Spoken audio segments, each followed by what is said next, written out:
I'm here with the owners of the collection. We got George Finley, been friends for a long time, Steve and Kyra Shook with Shook Enterprises, and I'd just like to take a few minutes and try to help everyone watching get to know you folks and understand what we got going on here. And it is really an exciting time. Auctions are fun and exciting, and so in doing that, maybe George, we could start with you. You've been doing this for a long time, been collecting for a long time. Tell us why and what you've gone through. Actually, I started in the car world as a kid, building hot rods and sports cars. So I became what is known as an autophile addict, which means that I had to have cars, right? In my early days, they were mostly all not too good, but they were normally fast. As I grew up, my first collector car of any import I acquired while living in Corpus Christi, Texas. I moved here 51 years ago from the Chicago area. And I had a 1941 Lincoln Continental Cabriolet, which was my dream car as a kid. And I had worked for Ford's. When I got out of SMU, I was hired by Ford Motor Company in a college graduate training program. So I had a fairly tight allegiance to that corporation, plus the fact they treated me beautifully. I didn't treat them quite as well, but nonetheless, they were always there for me and my family. I, by the way, left Ford Motor Company much to my wife and baby's chagrin, to go into the manufacture and distribution of the Apollo automobile. Company we had formed called International Motor Cars in Oakland, California. It was a crazy, youthful, not too smart venture, but in total there were 88 Apollos produced from start to finish. Our group collapsed at about number 52, and we were able to sell the production to a young man in Dallas who lasted 12 cars perhaps. Then he cratered. Then the car was diverted to Los Angeles, where there was a group that took over, and that's where the 88 came from. So nonetheless, when you're in the car business from the manufacturing side, having been educated by Ford Motor Company, you think you're pretty smart coming out of Ford's. Wrong.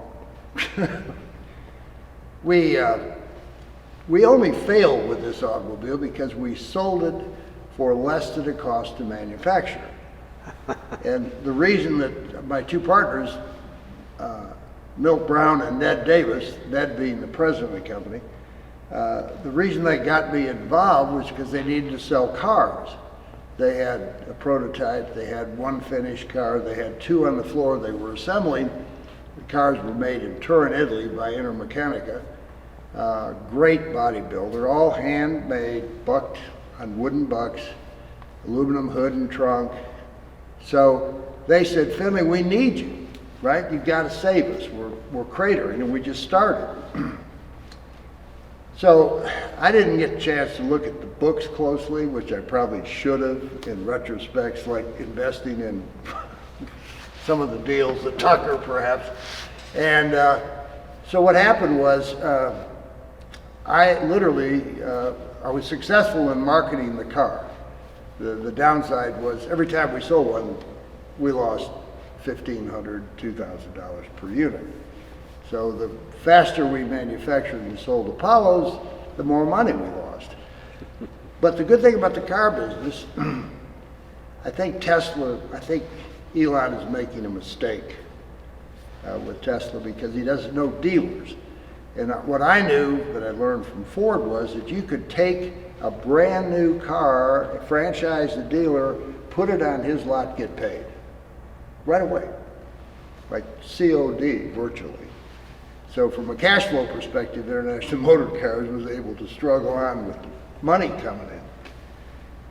So after getting out of the car world in California, I came to Corpus Christi 51 years ago and got into the wholesale distribution world and built a nice business. And the Shooks and I got together back in 1974, 5, 6, around that time.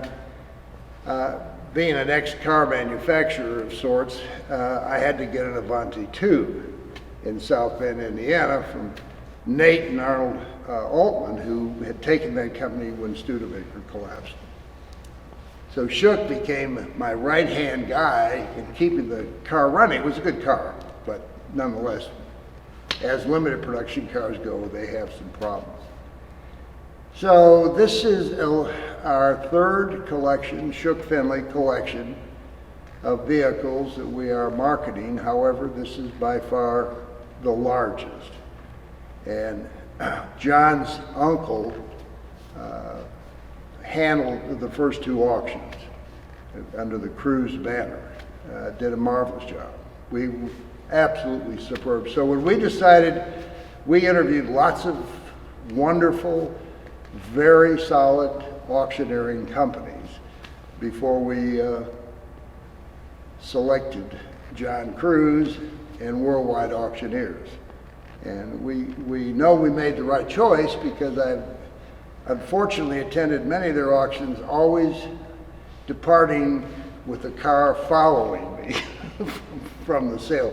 Good cars, great auction guys. So we've accumulated this collection of cars. We are sort of reluctant, we're sort of to sell them. You can't, every one of these cars that Steve and Cara and I own have a specific reason they're in the collection. You know, I won't bore you with the details of what some of those recollections are and why we have the cars, but nonetheless, they're very meaningful automobiles.